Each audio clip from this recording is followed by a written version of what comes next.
Hello friends, आज हम अपना जो मौलिक अधिकार से को लेकर जो टॉपिक चल रहा है, जिसमें कि हम लोगों ने 3 मौलिक अधिकार पर चर्चा कर ली है।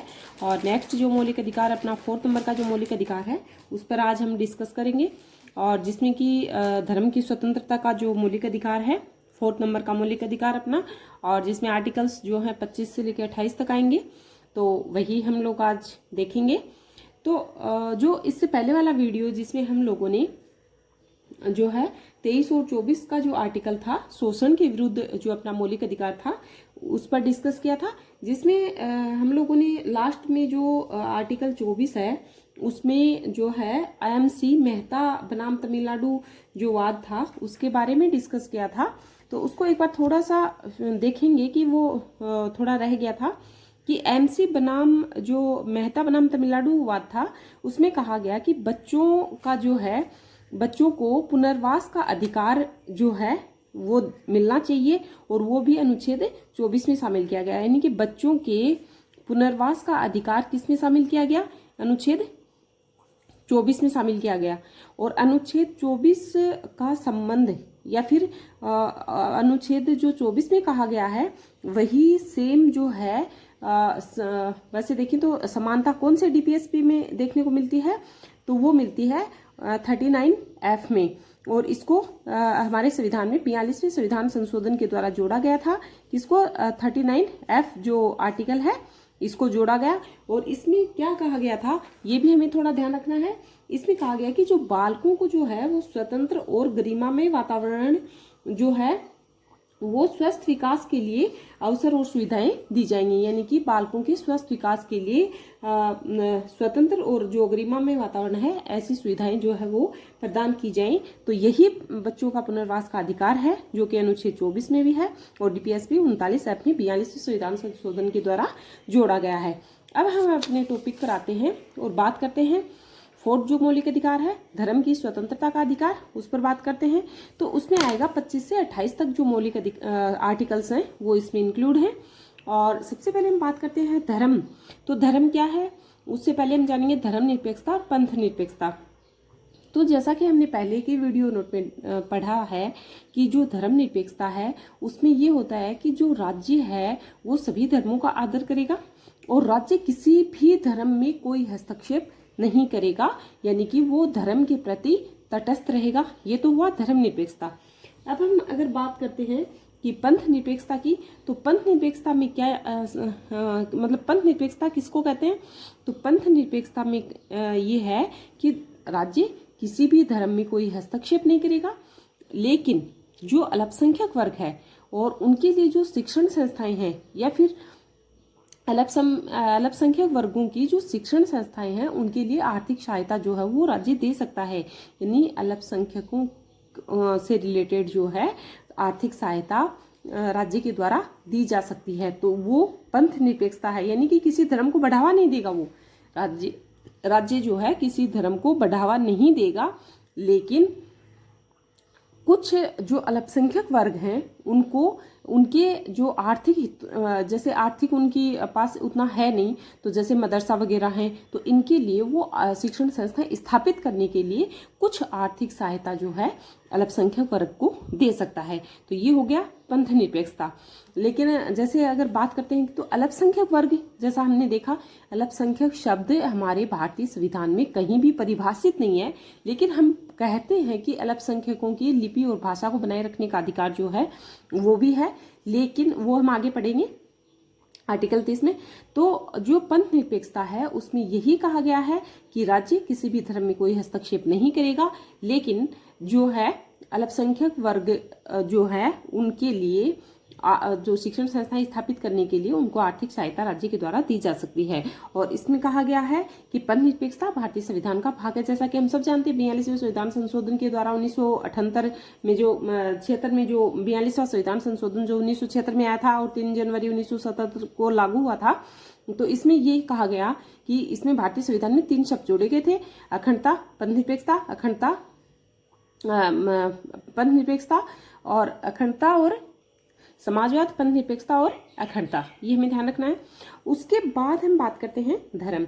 तो धर्म क्या है? धर्म के दो रूप होते हैं, एक बाह्य रूप होता है, एक आंतरिक रूप होता है। तो जो बाह्य रूप होता है उसमें क्या कहा गया कि बाह्य रूप जो है, जैसे हिंदू है, इस्लाम है, ईसाइयत है, ठीक है, ये सब जो है, जैसे कि किसी के द्वारा टोपी पहनना, तिलक लगाना, भगवा वस्त्र धारण करना, ये सब क्या है? ये धर्म का बाह्य रूप है, जो कि मतलब किसी को मानने के लिए बाध्य नहीं किया जा सकता।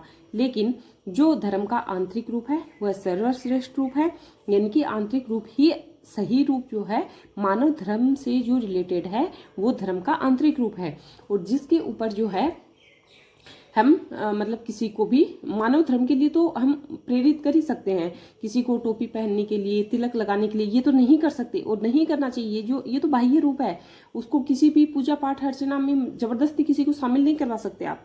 लेकिन मानव धर्म जो है या नैतिकता से रिलेटेड जो रूप है धर्म का, यानी कि जो आंतरिक रूप है, वो एक व्यक्ति के लिए, उसको मतलब किसी भी व्यक्ति को हम प्रेरित कर सकते हैं उसके लिए कि यही हमारा मानव धर्म है।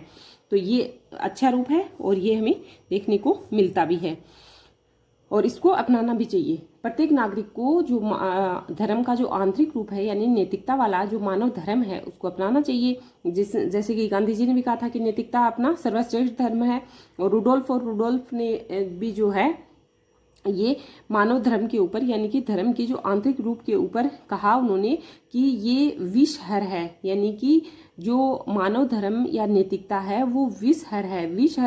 विष का मतलब यहाँ किससे है? सांप्रदायिकता से। सांप्रदायिकता कहाँ मतलब दिखाई देती है, या सांप्रदायिकता क्या है? वैसे अगर हम लोग बात करें तो धर्म, यानी मैं हिंदू धर्म से हूँ, दूसरा मुस्लिम धर्म से है, या मैं मुस्लिम धर्म से हूँ, कोई दूसरा हिंदू धर्म से है, तो यदि हम बात करते हैं तो ये कोई दिक्कत नहीं है कि मैं अपने हिंदू धर्म का प्रचार प्रसार करूं, कोई दिक्कत नहीं है, ठीक है, मैं अपने हिसाब से पूजा पाठ करूं, पूजा अर्चना करूं, मैं जो भी करूं। तो लेकिन जो अगर मेरे राष्ट्रीय हित और दूसरे धर्म के व्यक्ति के राष्ट्रीय हित से यदि टकराते हैं तो वहां पर जो है वो सांप्रदायिकता की स्थिति उत्पन्न हो जाती है, जो गलत है। धर्म किसी का कोई बुरा नहीं है, सब धर्म समान है, सब धर्म जो है वो पूजनीय है, सब धर्म के लोग अच्छे होते हैं। धर्म का कोई वास्ता नहीं होना चाहिए, धर्म को लेके कोई मतलब किसी के भी व्यक्ति के मन में ये नहीं होना चाहिए मैं इस धर्म से हूँ, ये इस धर्म से है, ये वो है, कुछ नहीं, ऐसा नहीं है। हिंदू हैं हम सब, हिंदू मीन्स हम सब इंडियंस हैं, हम सब भारतीय हैं। हमें भारतीयता की भावना अपने दिमाग में रखनी चाहिए कि भाई हाँ हम सब भारतीय हैं। धर्म का क्या मतलब है?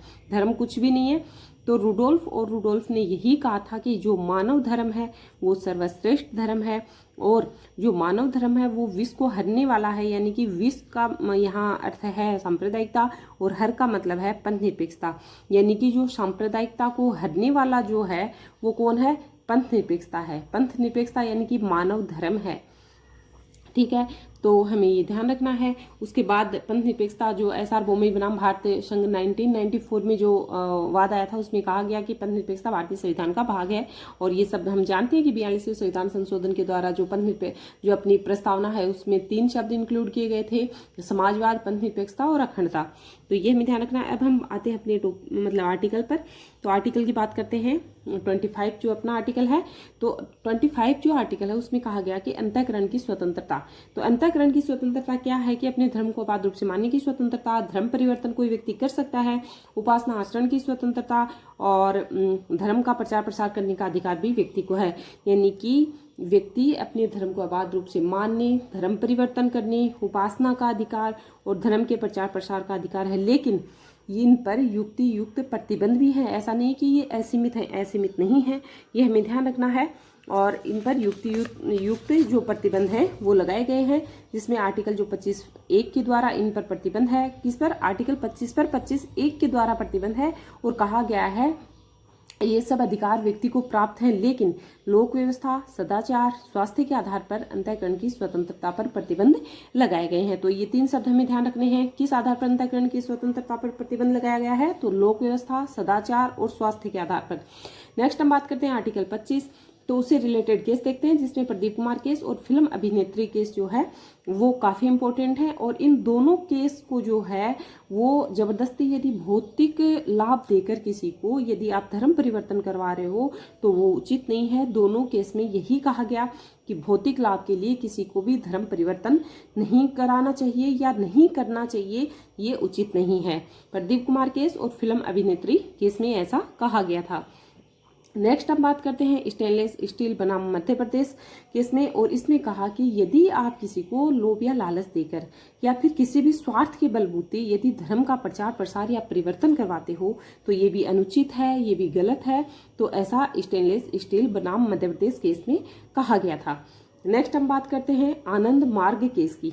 तो जो आनंद मार्ग केस था उसमें कहा गया कि सुप्रीम कोर्ट के द्वारा ये कहा गया कि लोक व्यवस्था, सदाचार और जो स्वास्थ्य इनको ध्यान पे रखकर जो है वो अंतःकरण की स्वतंत्रता जो है वो प्रत्येक नागरिक को दी गई है। यानी कि कोई भी व्यक्ति यदि अंतःकरण की स्वतंत्रता का अधिकार जो है वो यदि यूज करता है या उपयोग करता है तो लोक व्यवस्था, सदाचार और स्वास्थ्य को उसको ध्यान में रखना चाहिए।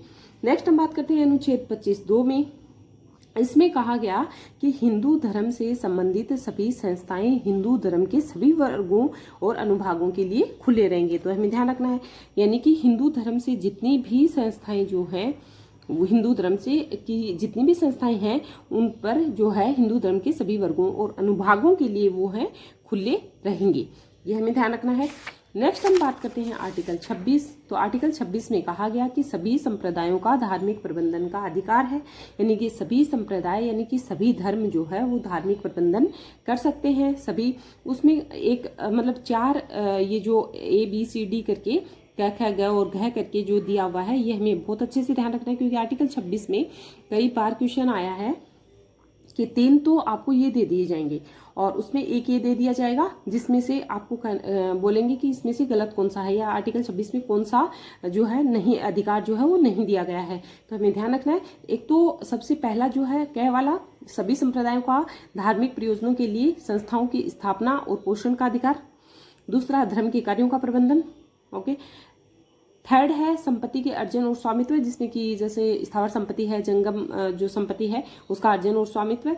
और घ वाला है संपत्ति का विधि के अनुसार प्रशासन भी कर सकते हैं, यानी कि संपत्ति का विधि के अनुसार प्रशासन, संपत्ति के अर्जन और स्वामित्व, धर्म के कार्यों का प्रबंधन और सभी संप्रदायों का धार्मिक प्रयोजनों के लिए जो है संस्थाओं की स्थापना और उनका पोषण, यानी कि उनमें मतलब वित्तीय सहायता एक तरीके से अगर बात करें तो उनका पोषण भी जो है वो राज्य के द्वारा किया जा सकता है। तो ये सब अधिकार जो हैं आर्टिकल 26 में दिए गए हैं। तो हमें ये ध्यान रखना है सभी संप्रदायों का धार्मिक प्रयोजनों के लिए संस्थाओं की स्थापना और पोषण, धर्म के कार्यों का प्रबंधन, संपत्ति के अर्जन और स्वामित्व और संपत्ति के विधि के अनुसार प्रशासन। अब हम बात करते हैं संपत्ति का विधि के अनुसार प्रशासन और नेक्स्ट आर्टिकल पर आते हैं, आर्टिकल 27। तो इसमें कहा गया कि जो धार्मिक कार्यों के लिए दिए गए जो आर्थिक सहयोग यानी कि दान से कर मुक्त होंगे, किसी भी व्यक्ति को किसी भी विशिष्ट धर्म या धार्मिक संप्रदाय की वृद्धि या पोषण करने के लिए बाध्य नहीं किया जा सकता। इसका मतलब ये है, जैसे मैं आपको जो बता रही हूँ वो बेरेट की लैंग्वेज बता रही हूँ। मैं कोशिश करती हूँ कि भाई जो भी यहाँ पर मैं वर्ड यूज करूँ वो बेरेट की, क्योंकि आजकल एग्जाम में जो सरल लैंग्वेज हम लोग जो यूज करते हैं वो लैंग्वेज एग्जाम में नहीं पूछी जाती है। जो बेरेट की लैंग्वेज है, भारतीय संविधान की जो बेरेट है उसकी जो लैंग्वेज है वही हमारे एग्जाम में आती है। तो हमें ध्यान रखना है जो धार्मिक कार्यों के लिए आर्थिक सहयोग दान से कर मुक्त होंगे।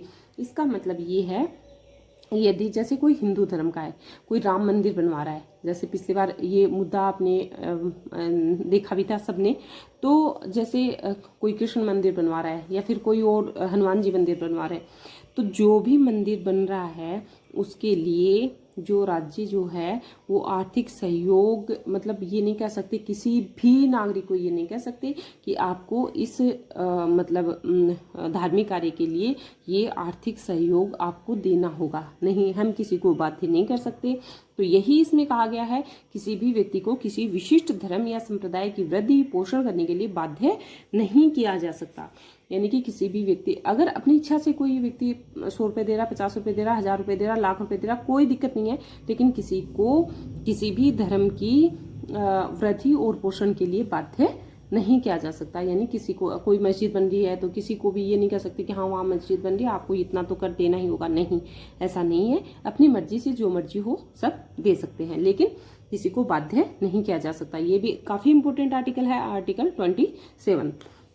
अब हम नेक्स्ट बात करते हैं आर्टिकल 28 पर आते हैं और बात करते हैं आर्टिकल 28 की, जिसमें कहा गया है कि कुछ शैक्षणिक संस्थाओं में धार्मिक शिक्षा और धार्मिक जो उपासना में सम्मिलित होने की स्वतंत्रता से छूट है।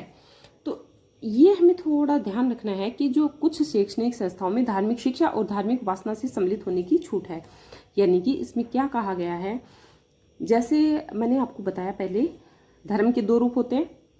मैंने आपको बताया था कि धर्म के 2 रूप होते हैं, एक होता है बाह्य रूप, ठीक है, और एक होता है आंतरिक रूप, ठीक है। आंतरिक में तो क्या आएगा, मानव धर्म, नैतिकता, और बाह्य रूप में क्या आएगा, जैसे तिलक लगाना, ठीक है, टोपा पहनना, टोपी पहनना, ठीक है, ये सब आएगा। तो बाह्य रूप जो है, जो धर्म का जो बाह्य रूप है, वो मतलब उसके लिए आप उसमें सम्मिलित होने के लिए, या फिर इसमें पूजा की विधि भी आ जाती है। बाह्य रूप में जो पूजा की पद्धति, मान लो पूजा की पद्धति या विधि अपनी, ठीक है, तो ये भी आ जाती है। तो ये नहीं कह सकते किसी को कि हाँ यहाँ इस विधि से पूजा कर रहे हैं तो आपको इस विधि में सम्मिलित होना है या ये पूजा करनी है, ऐसा नहीं कह सकते हम लोग। ना किसी को तिलक लगाने के लिए या किसी भी प्रकार के किसी तरीके का कोई कपड़ा पहन रहा है कि भाई इस धर्म के लोग ये कपड़े पहनेंगे, तो किसी भी व्यक्ति को जो बाह्य रूप है धर्म का, उसके अनुसार किसी को पूजा पद्धति है, तिलक है, टोपी पहना, इन सब में किसी को बाध्य नहीं कर सकते। यानी कि उपासना, धार्मिक उपासना और जो धार्मिक शिक्षा है उसमें सम्मिलित होने की स्वतंत्रता से छूट है। जबरदस्ती आप किसी के ऊपर नहीं थोप सकते। लेकिन इसमें एक ये है, यहाँ तक कि जो ये अरुणा, ये एनएसएस किडनकलूर जो स्कूल, जो राष्ट्रीय गान वाला जो केस आया था, इसमें यही कहा गया था कि 3 बच्चे थे जिन्होंने राष्ट्रगान गाने से मना कर दिया था, ठीक है, और उनके लिए ये जो हुआ था ये हाई कोर्ट में गया पहले, उसके बाद ये मामला सुप्रीम कोर्ट में गया और सुप्रीम कोर्ट ने ये कहा कि जरूरी नहीं है कि आप किसी को बाध्य नहीं कर सकते। इन्होंने राष्ट्रीय गान का अपमान नहीं किया, इन्होंने ये कहा कि हम नहीं गाएंगे, यानी कि इनकी नैतिकता जो अंतर आत्मा है वो नहीं, तो वो एक टीचर का कर्तव्य है कि वो उसके लिए प्रेरित करे बच्चे को। तो इसके ऊपर ही ये केस आया था, एनएसएस किडनकलूर स्कूल राष्ट्रगान जो केस आया था वो इसी पर आया था कि आप उसकी आंतरिक जो रूप है, धर्म का जो आंतरिक रूप है या फिर जो मानव धर्म है, जो नैतिकता है, वो मतलब उत्पन्न करो। और उससे जो है उन्होंने अपमान नहीं किया, तीनों बच्चों ने जो है राष्ट्रीय गान का अपमान नहीं किया था। उन्होंने ये कहा कि हम राष्ट्रीय गान गाने के मतलब नहीं गाएंगे, ठीक है, उनका ये था। लेकिन उन्होंने ये नहीं था कि राष्ट्रीय गान चल रहा है तो मतलब वो किसी भी तरीके का कोई अभद्र शब्द जो है वो बोल रहे हैं या किसी भी तरीके का कोई अपमानजनक किसी दूसरे का अपमान कर रहे हैं, ऐसा कुछ भी नहीं था। उन्होंने सिर्फ गाने से मना किया था। तो सुप्रीम कोर्ट ने ये कहा कि आप किसी को जो है जबरदस्ती किसी को राष्ट्रीय गान नहीं बुलवा सकते हो, और जो आंतरिक रूप है वो टीचर के द्वारा यानी अध्यापक के द्वारा उनकी नैतिकता, मानव धर्म के लिए उनको प्रेरित करना चाहिए, ठीक है, ये हमें ध्यान रखना है। तो आशा करती हूँ आपको ये आर्टिकल 28 समझ में आया होगा। तो इसमें दूसरा, पहला ये है कि राज्य के द्वारा वित्त पोषित शिक्षण संस्थान धार्मिक शिक्षा नहीं दी जाएगी, ठीक है, और राज्य के द्वारा आर्थिक सहायता प्राप्त और मान्यता प्राप्त शैक्षणिक संस्थान जो हैं वो भी स्थापित, मैंने जैसे आपको बताया अल्पसंख्यक वर्ग के लिए, तो वही है इसमें। तो आर्टिकल 28 हमारा कंप्लीट हुआ। उसके बाद हम बात करते हैं कि 2 केस जैसे एनएसएस वाले में अपने डिस्कस हो गया है, और जो अरुणा राय बनाम भारत संघ केस है, इसमें क्या कहा गया था, इसमें ये आया था कि, तो उसमें भी यही है, अरुणा राय बनाम भारत संघ वाले 2002 का जो मामला है उसमें भी ये कहा गया है कि जो बाह्य रूप है उसके लिए किसी व्यक्ति को आप जबरदस्ती जो है उस पर बाध्य नहीं कर सकते हो, और जो आंतरिक रूप है मानव धर्म है उसके लिए आप प्रेरित करके ये सब हमें पालन करना चाहिए। तो यही जो है ये केस था। तो उम्मीद करती हूँ कि आपको ये जो मौलिक अधिकार हैं ये समझ में आ रहे होंगे। और नेक्स्ट जो वीडियो आएगा उसमें कोशिश करते हैं अपने मौलिक अधिकार जो है वो कंप्लीट हो जाए। Okay friends, thanks.